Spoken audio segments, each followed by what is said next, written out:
Good morning friends, welcome to study with Neelam. I hope आप सभी लोग बहुत अच्छे होंगे। आज है 14 सितंबर और 14 सितंबर के साथ ही है आज हमारा राष्ट्रीय हिंदी दिवस। तो हिंदी भाषा को अपनाइए, हिंदी में बोलना सीखिए, शर्माने की कोई बात नहीं है। बोलना सीखिए का मतलब ये है कि जहाँ दो लोग खड़े होकर इंग्लिश में बात कर रहे हैं वहाँ आप हिंदी में बोल सकते हैं और कॉन्फिडेंस के साथ बोलिए। इंग्लिश बुरी भाषा नहीं है या कोई उस पर बोझ नहीं है कि वो प्राचीन अंग्रेजों की भाषा है। इंग्लिश आज की हमारी ज़रूरत है। और आपको पता होगा हमारे पुराने जो स्वतंत्रता सेनानी हैं उनमें से बहुत सारे लोगों को 6-6, 7-7 भाषाएं आती थी। तो भाषाएं सीखना बहुत अच्छी बात है, लेकिन अगर आप अपनी मातृभाषा की रिस्पेक्ट करते हैं और उसे अपनाते हैं तो आपके लिए दुनिया की कोई भी भाषा सीखना मुश्किल नहीं होगा। आप सभी को हिंदी दिवस की बहुत बहुत शुभकामनाएं। जय हिंद। चलिए शुरू करते हैं हम आज का लेक्चर। उससे पहले अगर आप स्टडी विथ नीलम चैनल पर पहली बार आए हैं तो फटाफट से हमारे चैनल को सब्सक्राइब कर लीजिए और बेल आइकन प्रेस करना बिल्कुल मत भूलिएगा, जिससे हमारी सभी वीडियो के नोटिफिकेशन आपको सबसे पहले प्राप्त हो। आप हमें ट्विटर पे फॉलो कर सकते हैं और फेसबुक और इंस्टा की स्टोरी देखना बिल्कुल ना भूलें, जिससे हमारे किसी भी वीडियो का नोटिफिकेशन प्लस कोई भी इंपॉर्टेंट इन्फॉर्मेशन है तो वो आपको सबसे पहले यहाँ प्राप्त होगी। पीडीएफ के लिए आप हमारा official Telegram channel study with Neelam को ज्वाइन कर सकते हैं। ओके फ्रेंड्स, और वीडियो को लाइक करना, शेयर करना और चैनल को सब्सक्राइब करना बिल्कुल मत भूलिएगा। राष्ट्रीय वन शहीद दिवस कब मनाया जाता है? तो राष्ट्रीय वन शहीद दिवस मनाया जाता है प्रतिवर्ष 11 सितंबर को। कब मनाते हैं? 11 सितंबर को। क्यों मनाया जाता है राष्ट्रीय वन शहीद दिवस? तो ये मनाया जाता है जो वन रक्षक होते हैं, ठीक है, या जो वन अधिकारी होते हैं वो वनों में जानवरों की रक्षा करते समय या फिर प्राणी वनों की रक्षा, पेड़ कटाई को रोकते समय, अवैध कटाई को रोकते समय भूमाफियाओं द्वारा जिनको क्या कर दिया जाता है, मार दिया जाता है, उनके सराहनीय कार्यों के लिए उन्हें याद करने के लिए क्या मनाया जाता है? राष्ट्रीय वन शहीद दिवस प्रतिवर्ष 11 सितंबर को मनाया जाता है। ओके, हमारे केंद्रीय वन पर्यावरण संरक्षण मंत्री कौन है? तो ये है हमारे पर्यावरण मंत्री प्रकाश जावड़ेकर। कौन है? प्रकाश जावड़ेकर। हाल ही में अंतर्राष्ट्रीय दक्षिण सहयोग संगठन दिवस कब मनाया गया है? तो ये दक्षिण सहयोग दिवस मनाया गया 12 सितंबर को। कब मनाया गया? 12 सितंबर को। यूनाइटेड नेशन द्वारा इसे मनाया जाता है। जो दक्षिण के राज्य हैं, ठीक है, ये ऑर्गेनाइजेशन है उनके देशों के लिए। याद रखिएगा, दक्षिण सहयोग संगठन दिवस कब मनाते हैं? 12 सितंबर को। कौन मनाता है? United nation. राष्ट्रीय हिंदी दिवस कब मनाया जाता है? तो ये मनाया जाता है प्रतिवर्ष। कब? 14 सितंबर को। अपनी भाषा को, मातृभाषा को बढ़ाना, उसका प्रचार प्रसार करना, ठीक है, इसके लिए हम हिंदी भाषा का दिवस प्रतिवर्ष कब मनाते हैं? तो ये मनाते हैं 14 सितंबर को। तो हम यहाँ पर 2 दिवस मनाए जाते हैं, आप कंफ्यूज बिल्कुल मत होना। जो राष्ट्रीय नेशनल हिंदी दिवस जो मनाते हैं हम, नेशनल हिंदी डे, ये मनाते हैं 14 सितंबर को, जब संविधान में हमारी हिंदी भाषा को शामिल किया गया। और 10 जनवरी को मनाते हैं हम क्या? विश्व हिंदी दिवस। क्या मनाते हैं 10 जनवरी को? विश्व हिंदी दिवस। तो दोनों को ही अलग अलग याद करते चलना, मिक्सअप मत करना। मैंने यहाँ पर आप लोगों के लिए दोनों को क्लियर कर दिया है। चलिए देख लेते हैं राष्ट्रीय हिंदी दिवस संबंधी महत्वपूर्ण तथ्य देखते हैं। पहले 14 सितंबर 1949 को संविधान सभा के द्वारा स्वतंत्र भारत में हिंदी भाषा को एक नई पहचान मिली। 1952 में पहली बार हिंदी दिवस मनाया गया था। कब? 1952 में। याद रखिएगा, संविधान के भाग 17, ये क्वेश्चन बहुत आता है पॉलिटी से, तो याद रखिएगा भाग 17 में दी गई है राजभाषा, ठीक है। और आर्टिकल कौन सा? 343(1) में क्या कहा गया है? संघ की राजभाषा का दर्जा किसे प्राप्त है? हिंदी को। और कार्यकारी भाषा क्या होगी? अंग्रेजी होगी, ठीक है। और लिपि क्या होगी हिंदी की? देवनागरी लिपि होगी। अंग्रेजी, स्पेनिश, मंदारियन कहाँ की? चीन की। के बाद हिंदी चौथी सबसे अधिक बोली जाने वाली विश्व की भाषा है। तो ये सारे इंपॉर्टेंट पॉइंट आप हिंदी से याद रखेंगे। विश्व हिंदी दिवस जो 10 जनवरी को मनाया जाता है, उससे इंपॉर्टेंट पॉइंट है 1975 में नागपुर में पहले विश्व हिंदी सम्मेलन का आयोजन किया गया था। ये क्वेश्चन भी बहुत आता है स्टैटिक जीके के पॉइंट ऑफ व्यू से। अगर आप टीचर एग्जाम की तैयारी कर रहे हैं तो, और अगर आपका हिंदी है, ठीक है, तो ये क्वेश्चन आता ही आता है टीचर एलिजिबिलिटी टेस्ट के लिए। ओके, तो ये याद रखिएगा। 10वां विश्व हिंदी सम्मेलन 10 सितंबर से 12 सितंबर 2015 के मध्य कहाँ हुआ था? भोपाल में आयोजित हुआ था, मध्य प्रदेश में। और इसका उद्घाटन किसने किया था? पीएम नरेंद्र मोदी जी ने किया था। हिंदी सम्मेलन समय समय पर विश्व के अलग अलग देशों में आयोजित किया जाता है। 3 वर्ष के अंतराल पर इसका आयोजन होता है। ओके, कब कब होता है? 3 वर्ष के डिफरेंस से होता है, हर 3 साल के बाद। इसका आयोजन 2018 में कहाँ हुआ था? तो 11वें हिंदी विश्व सम्मेलन का आयोजन 2018 में हुआ था मॉरिशस में। कहाँ? 2018 में मॉरिशस में। और 2020 में ये होगा कहाँ पर? तो ये होगा मध्य प्रदेश के भोपाल में। तो ये भी आप याद रखिएगा। ओके, चलिए बढ़ते हैं हम अगले क्वेश्चन की तरफ। अब हम इम्पोर्टेंट डे देख लेते हैं। डे बहुत सारे पढ़ लिए हमने। 2 सितंबर को विश्व नारियल दिवस, 5 सितंबर को राष्ट्रीय शिक्षक दिवस और world charity day, mother Teresa के बर्थडे के दिन। 7 सितंबर को पहली बार मनाया गया, इसलिए इंपॉर्टेंट है, international day of clean air for blue sky. Okay, 8 सितंबर को मनाया गया अंतरराष्ट्रीय साक्षरता दिवस, वर्ल्ड लिटरेसी डे। और लिटरेसी डे की थीम क्या थी? Literacy, teaching and learning in the covid crisis and beyond. 9 सितंबर को मनाया गया पहली बार हमले से शिक्षा की रक्षा का अंतरराष्ट्रीय दिवस। किसने मनाया? यूनाइटेड नेशन ने। तो ये इंपॉर्टेंट है, इसकी थीम भी बहुत ज्यादा इंपॉर्टेंट है, protect education save a generation. Okay, 10 सितंबर को मनाया गया आत्महत्या निषेध दिवस और इसकी थीम भी इंपॉर्टेंट है, working together prevent suicide, working together prevent suicide. 11 सितंबर को मनाया गया वन शहीद दिवस, 12 सितंबर को अंतर्राष्ट्रीय दक्षिण सहयोग दिवस और 13 सितंबर को हिंदी दिवस। ओके, तो ये सारे पॉइंट आप यहाँ से याद रखिएगा, इंपॉर्टेंट है डे अगस्त के। हाल ही में केंद्र सरकार ने मोराटोरियम पर ब्याज में छूट और ब्याज माफी से संबंधित मामलों पर सुझाव देने के लिए किसकी अध्यक्षता में समिति का गठन किया है? तो ये हैं राजीव महर्षि, जो हमारे क्या थे? पुराने क्या है ये? CAG हैं, केग हैं, ठीक है, controller and auditor general of India. अब कौन है हमारे? तो ये हैं गिरीश चंद्र मुर्मू। ओके, 14वें नंबर के CAG वर्तमान में, याद रखिएगा।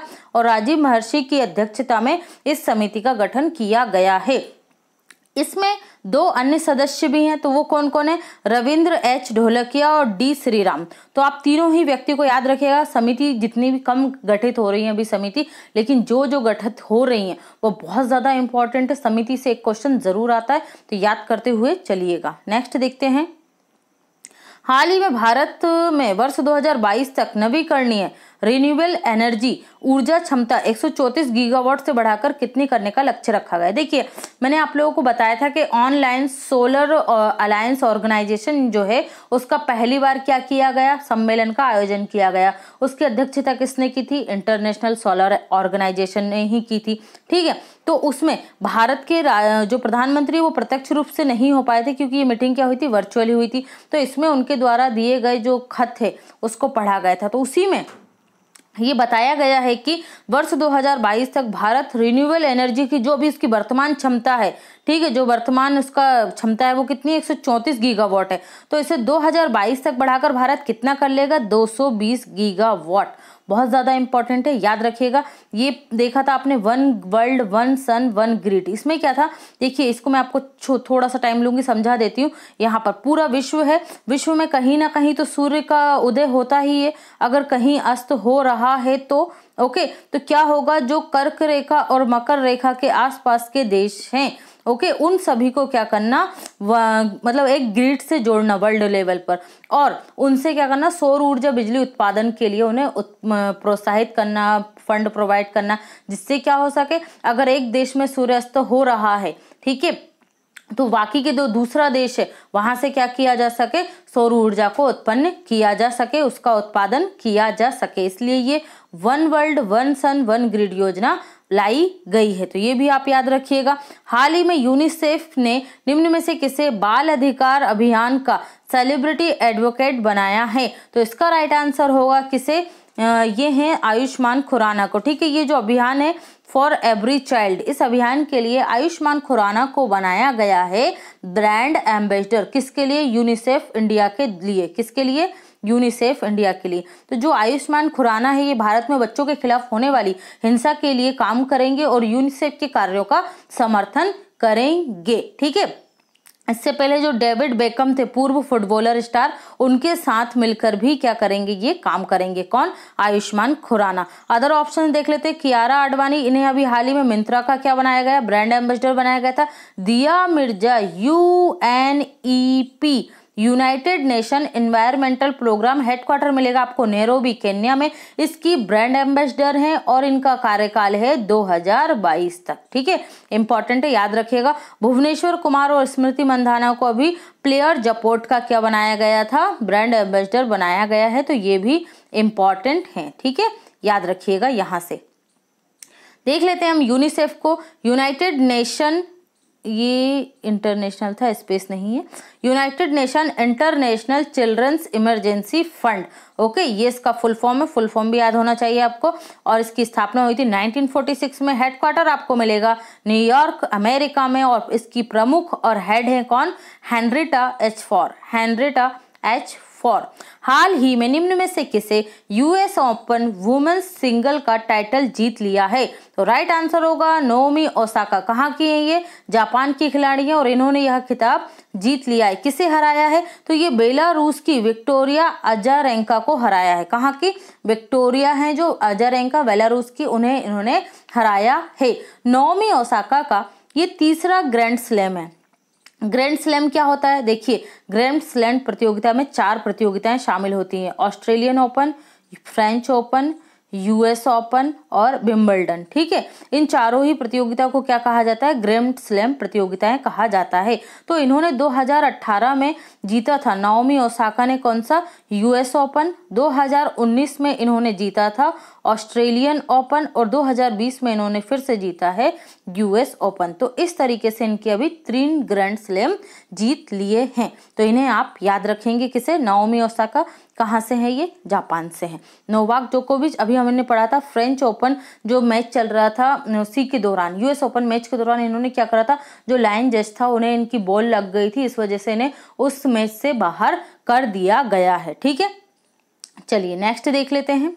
निम्न में से किस राज्य ने अपनी पहली विरासत पर्यटन नीति की घोषणा की? तो राइट आंसर होगा किसने? गुजरात ने। किसने की है? देखिए, गुजरात सरकार क्या कर रही है, 1950 के पहले की जितने भी ऐतिहासिक इमारतें हैं उन इमारतों को क्या करना, हेरिटेज होटल बनाना, हेरिटेज म्यूजियम बनाना, तो इन सब इमारतों, ऐतिहासिक इमारतों को नया रूप देना, म्यूजियम, होटल, हेरिटेज रेस्टोरेंट। ठीक है, ये बनाने के लिए जो आगे आएंगे, जो भी कोई कंपनियां, उद्यमी या स्टार्टअप आगे आते हैं, उन्हें 35 लाख से लेकर 1 करोड़ रुपए तक की क्या की जाएगी? गुजरात सरकार के द्वारा मदद की जाएगी। तो याद रखिएगा, गुजरात की पहली विरासत पर्यटन नीति किसकी आई है? गुजरात की आई है। तो गुजरात के बारे में हम देख लेते हैं फटाफट।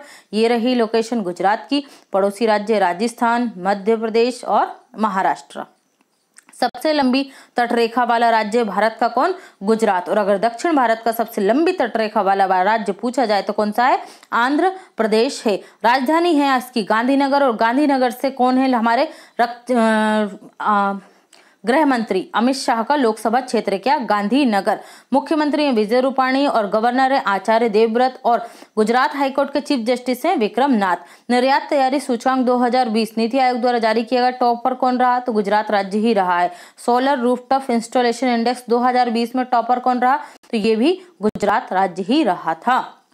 किसान सहाय योजना गुजरात सरकार ने प्रारंभ की। सी प्लेन सेवा पहली बार गुजरात ने प्रारंभ की। सैनिटाइजिंग पैनल स्थापित करने वाला पहला रेलवे स्टेशन अहमदाबाद। काकरापारा परमाणु संयंत्र गुजरात में मिलेगा। सबसे लंबी तटरेखा गुजरात राज्य की है। उकाई परियोजना गुजरात राज्य में ताप्ती नदी पर मिलेगी। देश की पहली रेलवे यूनिवर्सिटी बड़ोदरा गुजरात में बनी है। देश की पहली शहद परीक्षण प्रयोगशाला ये गुजरात के आनंद जिले में स्थापित की गई। तो ये सारे इंपॉर्टेंट पॉइंट है, याद रखिएगा। World summit on the information society पुरस्कार 2020 सबूजा साथी योजना किस राज्य सरकार द्वारा प्रारंभ की गई थी, जिसे क्या मिला है? पुरस्कार मिला है 2020 का, WSIS का। तो ये है पश्चिम बंगाल। किसने प्रारंभ की थी? पश्चिम बंगाल सरकार द्वारा प्रारंभ की गई थी। इससे पहले सबूजा साथी योजना और पश्चिम बंगाल की ही एक और योजना थी, कन्या श्री योजना। इन दोनों योजनाओं को यूनाइटेड नेशन पुरस्कार भी प्राप्त हो चुका है। तो ये भी आप याद रखेंगे। बात कर लेते हैं पश्चिम बंगाल की। तो ये रही लोकेशन मैप में पश्चिम बंगाल की। ओके, राजधानी है इसकी कोलकाता। जो राज्यपाल हैं वो हैं जगदीप धनखड़। ममता बनर्जी हैं यहाँ की मुख्यमंत्री और सॉल्ट लेक स्टेडियम कोलकाता में मिलेगा आपको। देश का सबसे पुराना और सबसे बड़ा म्यूजियम भी कहाँ मिलेगा आपको? कोलकाता में ही मिलेगा। अंडमान निकोबार जो द्वीप समूह है यहाँ पर उसका जो हाईकोर्ट लगता है वो कौन सा लगता है? तो वो लगता है कोलकाता हाईकोर्ट। देश की सबसे बड़ी लाइब्रेरी आपको कोलकाता में मिलेगी। सुंदरवन के डेल्टा क्षेत्र में मैनग्रोव फॉरेस्ट पाए जाते हैं और ये क्वेश्चन आ चुका है कि सुंदरवन के डेल्टा का निर्माण किन नदियों के माध्यम से होता है या कौन सी नदियां करती हैं? तो गंगा और ब्रह्मपुत्र करती है। ओके, लोकसभा सीटें 42, राज्यसभा 16 और विधानसभा 295। कौशल विकास प्रशिक्षण परियोजना उत्कर्ष बंगला सबुजा साथी योजना साइकिल वितरण योजना यूनाइटेड नेशन की ओर से पुरस्कृत किया जा चुका है, तो ये भी आप याद रखेंगे। देश की पहली अंडर वाटर ट्रेन हुगली नदी के नीचे चलेगी। कोविड वॉरियर्स क्लब मुर्शिदाबाद में स्थापित किया गया कोलकाता में। 2019 के आंकड़ों के अनुसार सब्जी उत्पादन में प्रथम राज्य कौन सा रहा? ये रहा है आपका पश्चिम बंगाल, फल में रहा आंध्र प्रदेश। ओके, तो ये भी आप याद रखेंगे। हाल ही में स्वच्छता कार्यकर्ताओं के लिए गरिमा सामाजिक सुरक्षा योजना किसके द्वारा लॉन्च की गई? तो राइट आंसर होगा ओडिशा सरकार के द्वारा। जो मेला ढोने वाले स्वच्छता कार्यकर्ता होते हैं उनको एक गरिमापूर्ण जीवन देने और उनके परिवार के सदस्यों के लिए इस योजना को ओडिशा सरकार द्वारा प्रारंभ किया गया। इसमें क्या किया जाएगा?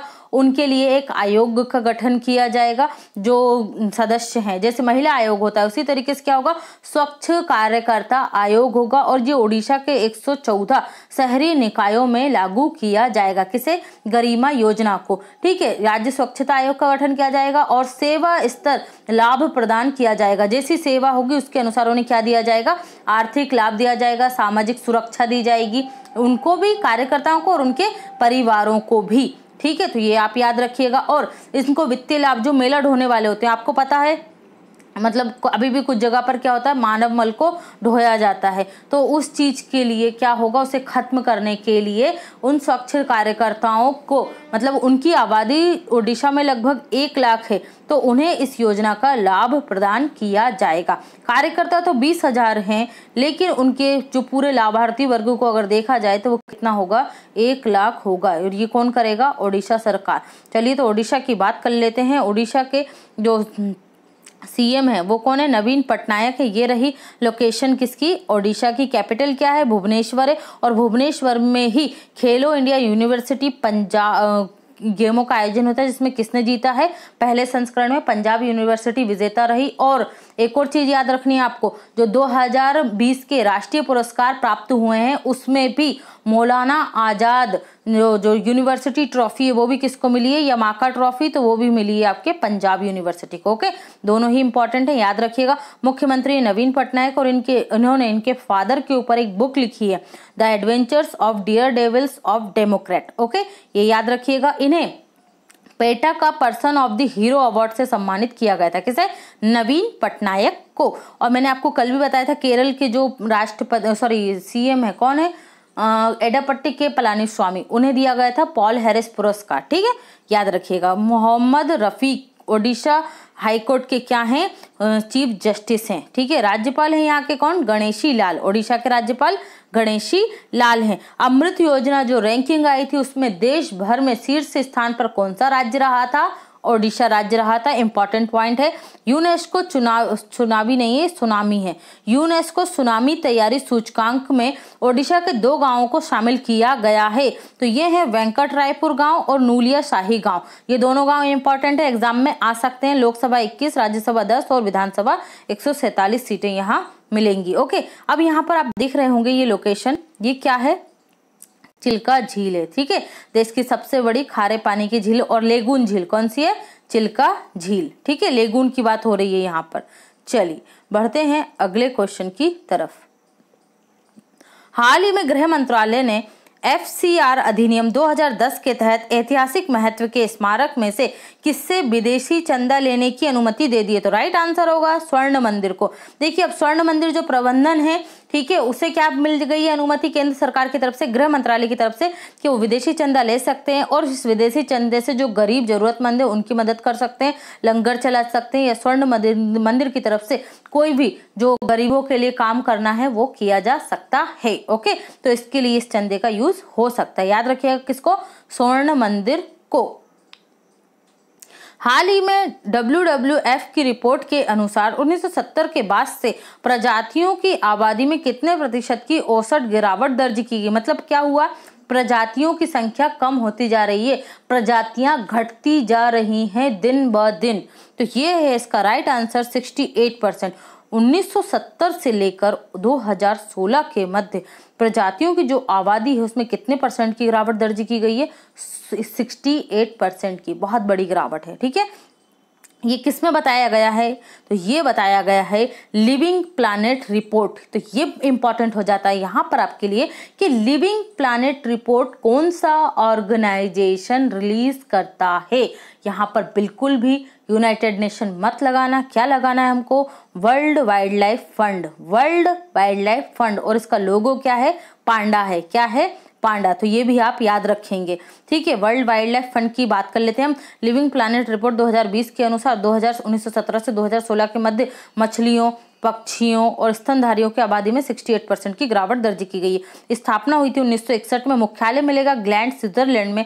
डायरेक्टर जनरल है मार्को लैम्बर्नी। ठीक है, और इसके अध्यक्ष कौन है, तो पवन सुखदेव हैं। कौन है, पवन सुखदेव हैं। ओके, चलिए पॉइंट टू पॉइंट सेक्शन देखते हैं हम। अंतरदेशीय मछली उत्पादन में प्रथम राज्य कौन सा है देश में प्रथम, तो आंध्र प्रदेश। अंतरदेशीय का मतलब क्या होता है, अंतरदेशीय का मतलब ये होता है कि देश के अंदर जो नदी हैं, तालाब हैं, झीलें हैं, ठीक है, वहां पर मछली उत्पादन में प्रथम स्थान पर कौन सा राज्य है, तो वो है आंध्र प्रदेश। अब समुद्री मछली उत्पादन में प्रथम स्थान पर कौन सा राज्य, तो ये है गुजरात। कौन है, गुजरात। केंद्रीय पशुपालन, मत्स्य पालन और डेयरी विकास मंत्रालय के मंत्री कौन है वर्तमान में, गिरिराज सिंह। कौन है, केंद्रीय पशुपालन, मत्स्य पालन और डेयरी विकास मंत्री गिरिराज सिंह। याद रखिएगा। केंद्रीय समुद्री मत्स्य अनुसंधान संस्थान 2019 की रिपोर्ट के अनुसार, वार्षिक की बात हो रही है यहाँ पर, ध्यान दीजिएगा, वार्षिक समुद्री मछली उत्पादन में प्रथम स्थान पर कौन सा राज्य रहा, तो ये तमिलनाडु रहा। देखिए, अगर एनुअली रिपोर्ट आती है तो ऑब्वियसली उसमें तो डिफरेंस होगा ही, है ना।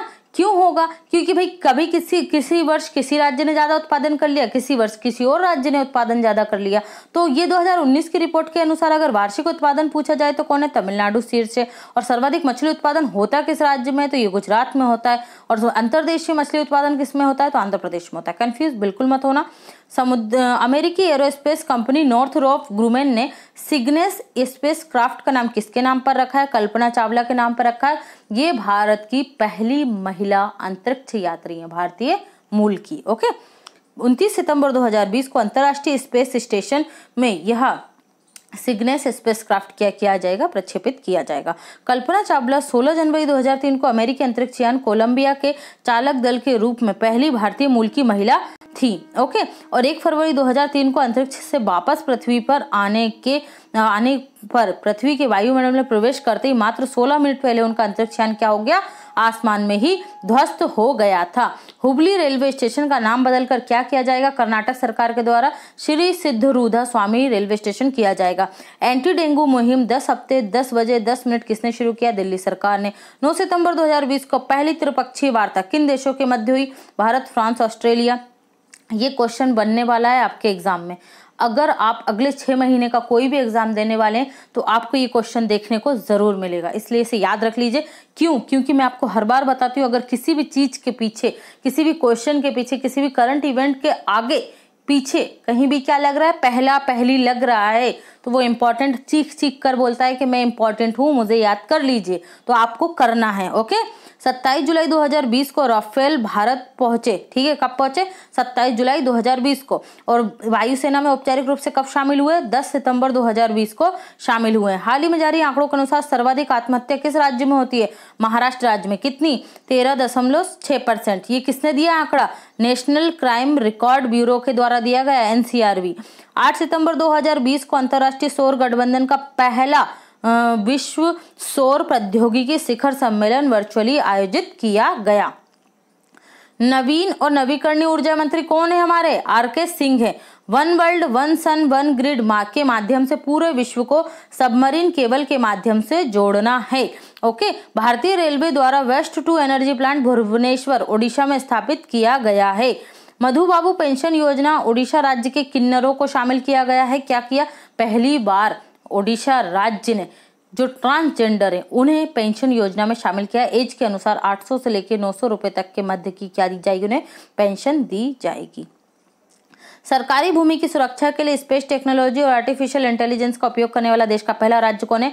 ओडिशा है। और स्पेस टेक्नोलॉजी का जो डाटा है, ठीक है, सैटेलाइट डाटा का उपयोग करने वाला पहला बैंक कौन है क्रेडिट लोन के लिए? तो ये है आपका आईसीआईसीआई बैंक। तो ऐसे याद कर लिया कीजिए कनेक्ट करते करते, है ना, उससे ज्यादा आसानी होगी हमें पढ़ने में। सबूजा ओडिशा योजना हरित आवरण बनाने के लिए किसने प्रारंभ की थी? ओडिशा सरकार ने प्रारंभ की थी। भूमिहीन किसानों को ऋण देने के लिए बलराम योजना ओडिशा सरकार द्वारा प्रारंभ की गई। जनजाति हॉस्टलों के लिए आईएसओ सर्टिफिकेट पाने वाला देश का पहला राज्य कौन सा है? तो ये है ओडिशा। कौन सा है? ओडिशा। वंदे उत्कल जननी को राजकीय सॉन्ग या राजकीय गान घोषित किया किसने? ओडिशा ने। और इसके लेखक कौन है? तो इसके लेखक हैं के लक्ष्मीकांत महापात्रा। इंपॉर्टेंट है, लास्ट मंथ का ही ये क्वेश्चन है। ओके, किसानों को कॉन्ट्रैक्ट फार्मिंग की अनुमति देने वाला पहला राज्य कौन सा है? ओडिशा है। भारत का सबसे लंबा बांध हीराकुंड महानदी पर ओडिशा राज्य में बारावती स्टेडियम कटक ओडिशा में। कटक में ही आपको मिलेगा राष्ट्रीय चावल अनुसंधान संस्थान, national rice research organisation. Important है, ठीक है, याद रखिएगा। कलिंगा स्टेडियम आपको मिलेगा ओडिशा राज्य में। 10 रुपए के नोट पर कौन से मंदिर का चित्र बना है? कोणार्क के सूर्य मंदिर का, जिसे ओडिशा में क्या कहा जाता है? ब्लैक पैगोडा भी कहा जाता है। IDFC फर्स्ट बैंक के पहले ब्रांड एम्बेसडर कौन बने? अमिताभ बच्चन बने हैं। ओके, जम्मू कश्मीर में पहली बार कैनबिस दवा परियोजना की शुरुआत कनाडा के सहयोग से की जा रही है। Signature visa debit card launch किया है बैंक ऑफ इंडिया ने। और bank of Baroda ease of 2.0 ranking में ओवरऑल बैंकिंग में क्या किया है? टॉप किया है। हिमालयन दिवस या पर्वतीय दिवस कब मनाया जाता है? तो 9 सितंबर को मनाया जाता है। पहला international day to protect education from attack 9 सितंबर को मनाया गया। सेल्फ चेक कियोस्क को IIT गुवाहाटी द्वारा विकसित किया गया है। तो ये भी आप याद रखेंगे। संघाई सहयोग संगठन के संस्कृति मंत्रियों की 17वीं बैठक, इंपॉर्टेंट है, कौन सी बैठक संपन्न हुई? 17वीं। किसने की अध्यक्षता? संस्कृति मंत्री प्रहलाद सिंह पटेल ने हिस्सा लिया। अंतर्राष्ट्रीय ओलंपिक समिति के कार्यकारी बोर्ड ने international safeguarding officer in support certificate की स्थापना को मंजूरी मिलने से यह कब से लागू होगा? वर्ष 2021 से लागू किया जाएगा। ओके, ये थे आपके पॉइंट टू पॉइंट सेक्शन। आज का क्वेश्चन है आपके लिए, हाल ही में सिटी ग्रुप की पहली महिला CEO कौन बनी है? ओके, सभी लोग आंसर कीजिएगा। ओके फ्रेंड्स, अगर वीडियो पसंद आई है तो वीडियो को लाइक कीजिए, शेयर कीजिए, चैनल को सब्सक्राइब करना बिल्कुल मत भूलिए। Okay, take care.